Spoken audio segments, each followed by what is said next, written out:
Hello, I'm Ruben Bressler. Welcome back to the sideboard, and I am here with Dan Holland. Now, he's brought Affinity to the table, but it's not the Affinity that you might think of when you first think of the deck. Sure, it's got Ornithopters and Memnites and Cranial Plating, but it's also got a couple things you might not expect so much. Tell us a little bit about what you've done.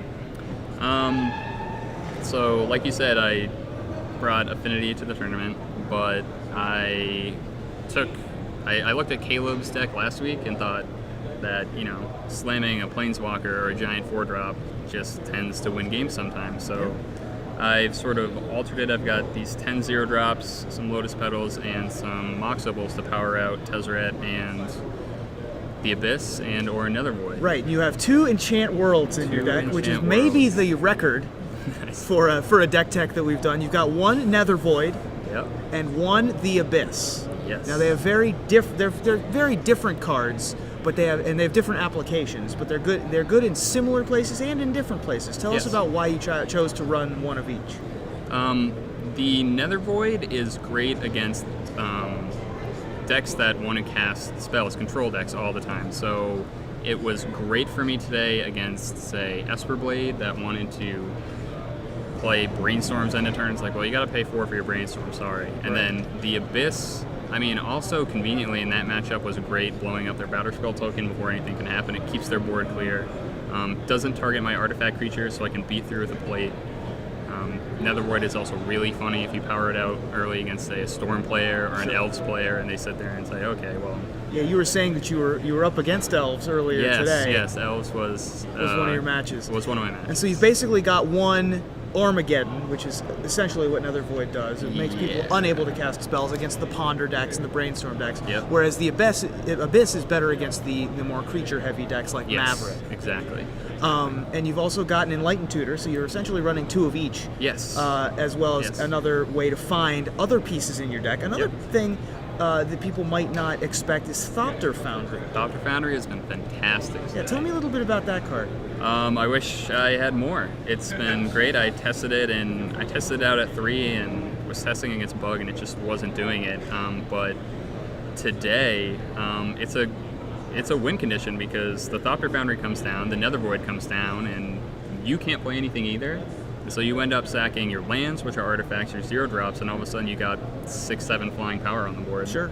And you've also gained 7 life. And that's not even if you turn them into 5/5s with your Tezzeret. Yes. Yeah. And so you're very not really all in, but you're very heavy on getting a turn 2 Tezzeret or Enchant World with your 10 0-drops, Lotus Petals, Springleaf Drums, as we mentioned earlier. But you've also got the main plan of Cranial Plating, also backed up by the search of Ponder, Thoughtcast, and Enlightened Tutor. Exactly, yeah. I took a game off of Bug just going, turn 1, drop my guys, Cranial Plating, untap Cranial Plating, hit you for 18. The guy just goes, that's it. Sure. So you have that Affinity plan, but also, in the late game, better against the control matchup, like, Blue-White Miracles are going to terminus all your guys. You're like, great, all right, well, you got the Nether Void against it, and you've got the Thopter Foundry, not to mention Tezzeret, so there are ways around those decks. Nice. Now, moving to the sideboard, you've got some fairly self-explanatory cards in your sideboard. I think we all know what Defense Grid comes in for, Perish is for green creatures, Grafdigger's Cage is for Dredge, possibly Maverick. They're fairly obvious. But there's a couple that I had a couple questions for. The first one is Aether Sworn Canonist. Aether Sworn Cannon is very good against Storm, very good against Elves. Not exactly big parts of the metagame. Nope, not huge. But tell me why you decided to run with Aether Sworn Canonist today. Aside from being a dog to Storm, it's also kind of funny when people are trying to Snapcaster things back. I can't tell you how many times I've looked at Snapcaster Abrupt Decay, and it's phenomenally frustrating.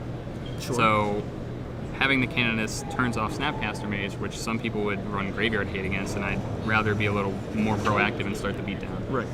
Now, you're also running Pithing Needle, which is the only card from Return to Ravnica that you could be running, but you're running M10 ones, of course. What are those specifically against? It's not too terribly specific.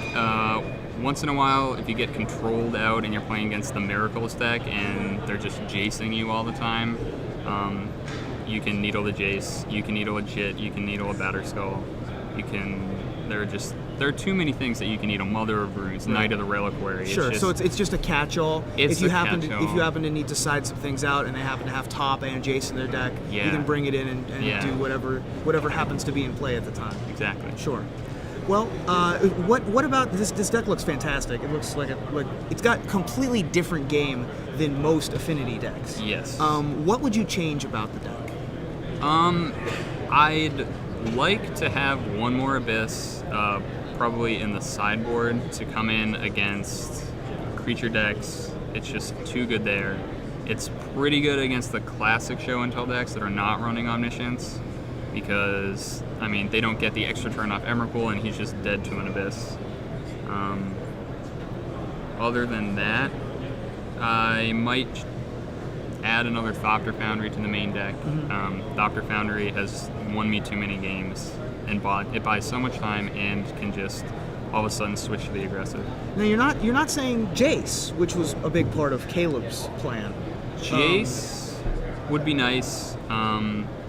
But your fours you're leaning more on Nether Void and the Abyss as your fours, in addition to Tezzeret. In the deck, I believe, as Caleb said, Tezzeret is the better Planeswalker if you're running these artifacts. Sure. Especially here, if Tezzeret lands and ticks up and finds another artifact, you drain for twice the number of artifacts, which often is just dead. Yeah. Jace would be nice, but it's tough to decide what you're going to take out of the deck then. Sure. Because you've sort of become a different deck at that point. Exactly. And probably if I was going to run the Jaces, I'd be running Caleb's list. Sure, It looked pretty good. Well, thank you for joining me in the sideboard. Thank you very much.